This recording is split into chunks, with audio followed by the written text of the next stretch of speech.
The Auditor General has raised concern after Zimbabwe United Passenger Company (ZUPCO) failed to account for dozens of buses leased for the Central Mechanical Equipment Department (CMED), raising questions about the management of public assets. Zarabina mashoko mudanyika chinzi dozens of buses missing at ZUPCO. Chiriko chashamisa veruzhinji kuti vakomana panguva ino zvofamba sei kuti mabhazi anoshota madozens nemadozens emabhazi oshayikwa ochiratidza kuzikanwa kunzi aripi oratidza kuva accounted for.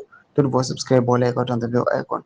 Deep now, Zimbabwe Independent vanobudanyira chiti a value for money audit seen by the Zimbabwe Independent found discrepancies in ZUPCO's fleet records, meaning the company could not fully explain the whereabouts of some of the leased buses.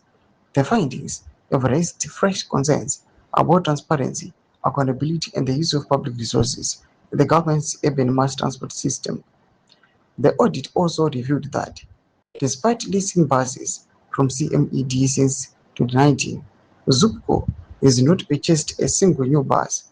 The investigation covered the period from 2019 to October 2024 and was prepared by former Acting Auditor General Aria Kujinga before she was succeeded by Auditor General Wembai Chukwenere. Doma developments ari kubuda panguva ine anorokwa kunzi chava chishamiso kune veruzhinji panguva ino kuchionekwa kunzi a fleet of buses panguva ino they are missing at ZUPCO.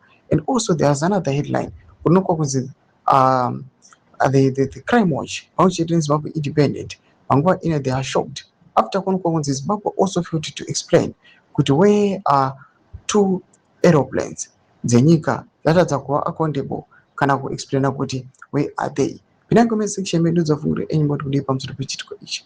Usasubscribe or like, once you not on the bell icon.